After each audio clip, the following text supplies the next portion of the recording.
Bab ketiga, Mama Esti meninggal kedua. Suasana duka begitu menyelimuti kediaman Pak Adri. Tangis pilu ketiga jagoan di rumah itu sangat menyayat hati. Bagaimana tidak sebelum berangkat ke sekolah mereka masih melihat sang mama dengan kondisi yang segar bugar, bahkan masih membangunkan mereka di waktu subuh dan menyiapkan sarapan serta sarapan bersama dalam suasana yang menyenangkan. Begitu pula saat mereka pamit mau berangkat ke sekolah, sang mama pula yang begitu antusias dengan wejangan. Ini dan itu ciri khas seorang ibu yang begitu menyayangi anak-anaknya. Bahkan Azizah kecil masih bergelayut manja di gendongan sang mama dan paling riweh sebelum sang mama berangkat bekerja. Tapi siapa sangka takdir tak dapat diraih malang pun tak dapat ditolak. Saat ketiganya asyik belajar di sekolah, tiba-tiba kepala sekolah mendatangi kelas mereka masing-masing karena mereka berada di satu sekolah yayasan yang terdapat SD, SMP, SMA menjadi satu dalam naungan satu yayasan ya. Hehehe, dan mengatakan kalau ketiganya disuruh pulang dan dijemput mobil yang biasanya mengantar dan menjemput mereka ke sekolah. Tapi entah kenapa bapak kepala sekolah tidak mengatakan alasan kenapa mereka harus pulang sebelum jam sekolah berakhir. Fajar sebagai anak tertua dan sudah duduk di bangku sekolah menengah atas tentu bisa membaca situasi yang saat ini terjadi. Gelagat kepala sekolah yang terlihat sendu ketika meminta kami pulang bisa terbaca olehnya. Kenapa kami bertiga disuruh pulang bapak sedang ini belum waktunya kami pulang? Ada apa pak? Tidak nak, pulanglah, jaga adik kamu ya, sahut bapak kepala sekolah tersebut sambil tersenyum haru dan menyalami ketiga anak didiknya itu. Fajar mengangguk tanpa banyak bicara menanggapi ucapan bapak kepala sekolah itu. Lantas dirinya mengajak sang adik untuk pulang.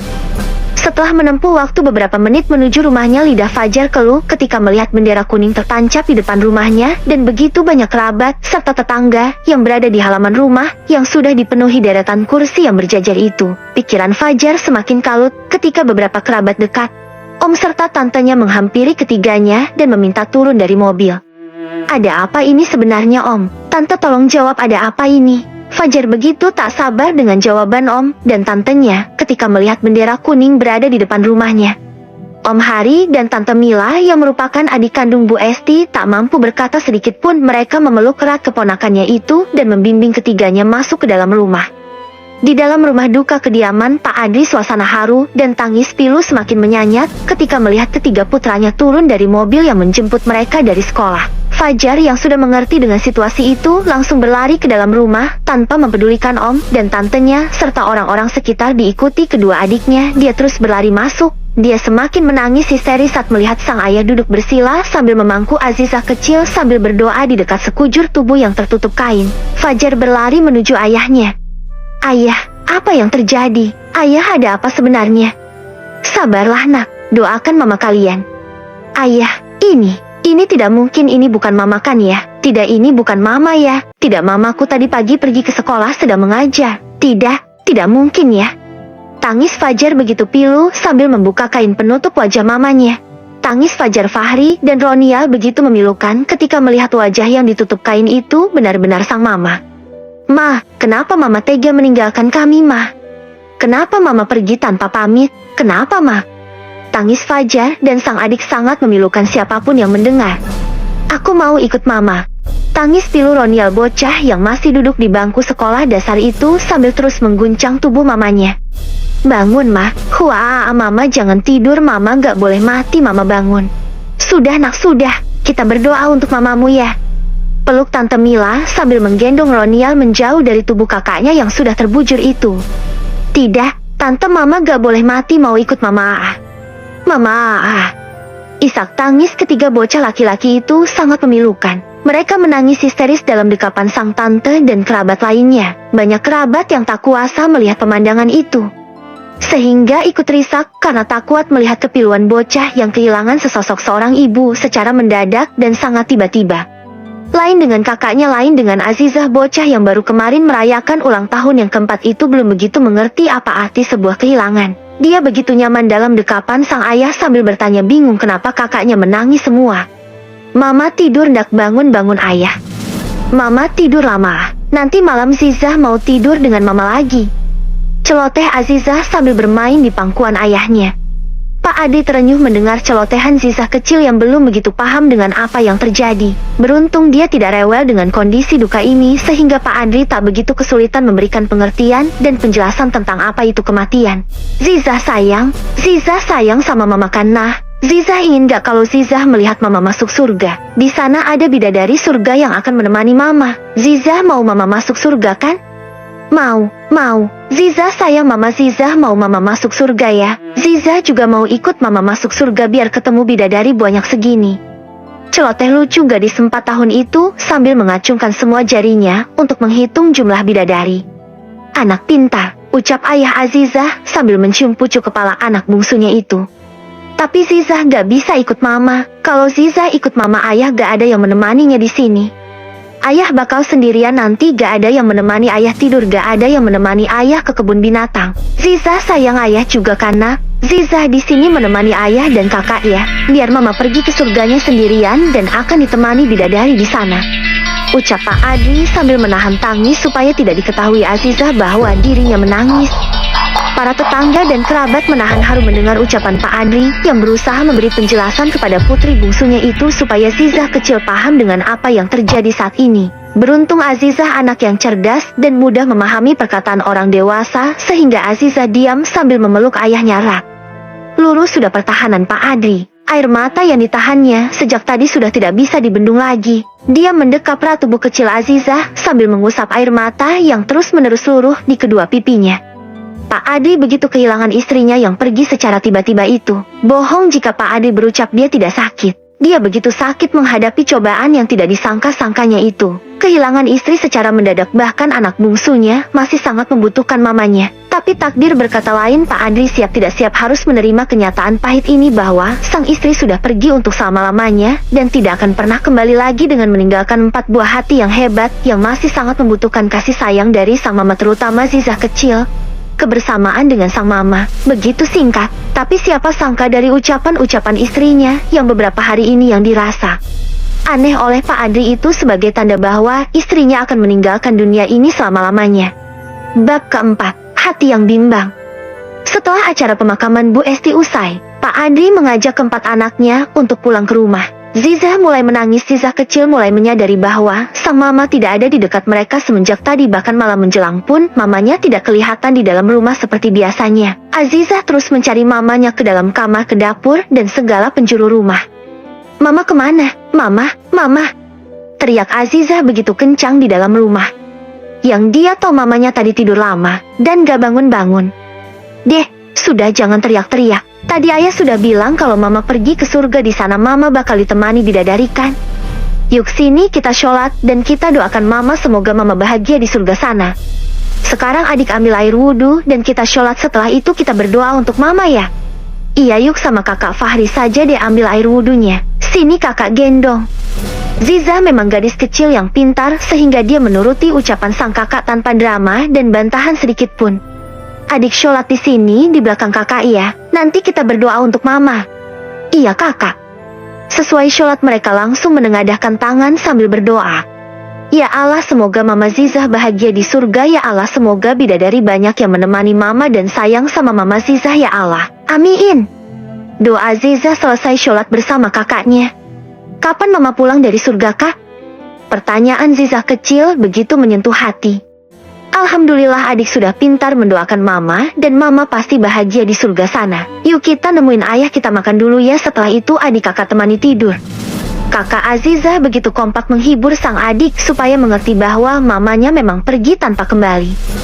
Setelah selesai pemakaman istrinya tadi, Pak Adri masih berkumpul di ruang tamu rumah duka bersama kerabat dan para pelayat baik dari tempatnya bekerja maupun dari sekolah tempat sang istri selama ini mengajar serta para kerabat jauh. Banyak guru murid serta wali murid yang mendatangi rumah duka untuk ikut berbelasungkawa. Mereka begitu terkejut setelah mendengar kabar bahwa guru mereka pergi secara tiba-tiba setelah mengajar di pagi hari.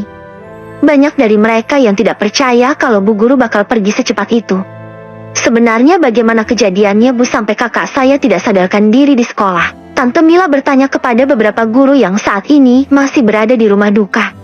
Saya pribadi tidak mengetahui kejadian persisnya seperti apa Bu Mila waktu itu. Saya masih berada di dalam kelas karena kebetulan saya belum selesai mengajar. Saya tiba di ruang guru setelah dikasih tahu salah satu guru yang menemukan Bu Esti sudah dalam kondisi tidak sadar. Apa waktu itu kakak saya ada mengeluh sakit atau gimana Bu?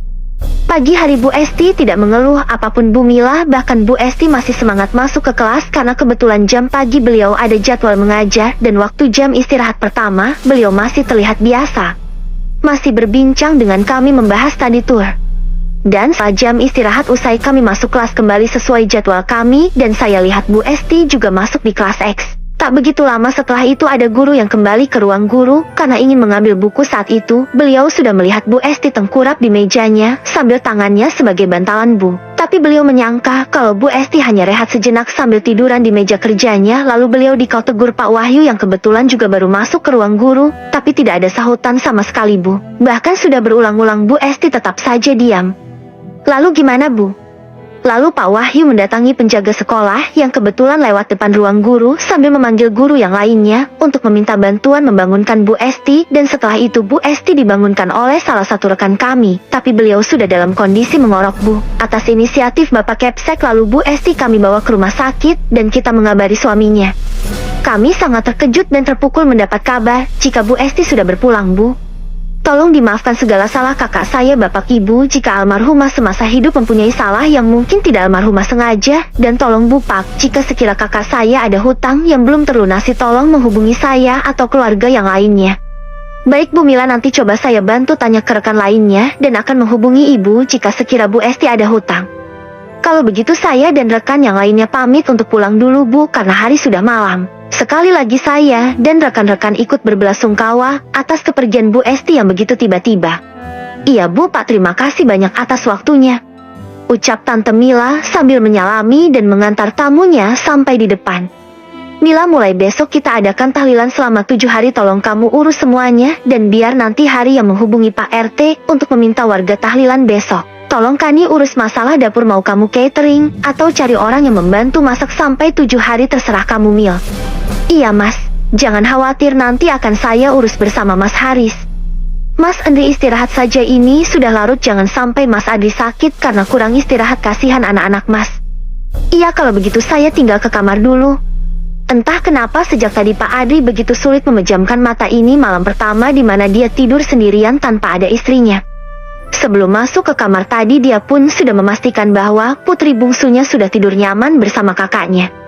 Kasihan kamu Nak, hanya mendapatkan kasih sayang mamamu yang singkat, tapi ayah janji ayah akan menyayangimu sepenuh hati, sepenuh jiwa raga ayah. Batin Pak Adi bergejolak membayangkan Azizah kecil akan tumbuh tanpa adanya sosok ibu di sampingnya. Aku janji padamu akan merawat anak-anak kita dengan tanganku sendiri, akan ku jadikan mereka berempat anak-anak yang sukses dan membanggakanmu. Kamu tenanglah di sana, damailah di alam sana. Jangan khawatir kalau Azizah akan kekurangan kasih sayang, aku akan curahkan kasih sayang melebihi sayangku pada diriku sendiri.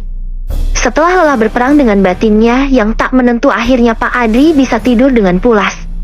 Pagi menyapa setelah 7 hari keluarga Pak Adri dirundung duka atas kepergian istri serta mama anak-anaknya dan selesai acara tahlilan hari kepergian Bu Esti. Pagi itu semua kerabat jauh yang sempat menginap beberapa hari mereka berencana untuk pulang ke kota masing-masing, termasuk Tante Mila, orang tua Bu Esti, serta orang tua Pak Adri. Sebelum mereka semua meninggalkan rumah kediaman keluarga Pak Adri, Mbah Tuti, mbahnya Azizah yang termasuk orang tua Pak Adri, menanyakan gimana kelanjutan hidup Azizah kalau ditinggal bekerja. Setahu mereka selama ini Azizah diasuh tetangga sebelah rumah. Ketika Nunesti pergi mengajar, selepas mengajar Bu Esti langsung mengambil Azizah untuk diasuhnya sendiri. Adri, apa rencana kamu setelah ini? Gimana Azizah kalau kamu tinggal bekerja? Apa sebaiknya Azizah ikut kami saja biar kami asuh? Entahlah Bu, saya masih belum memikirkan itu. Untuk sementara biarlah Azizah di rumah sini Bu, saya takut merepotkan Ibu. Nanti kalau saya tidak mampu saya pasti meminta bantuan Ibu. Kamu yakin?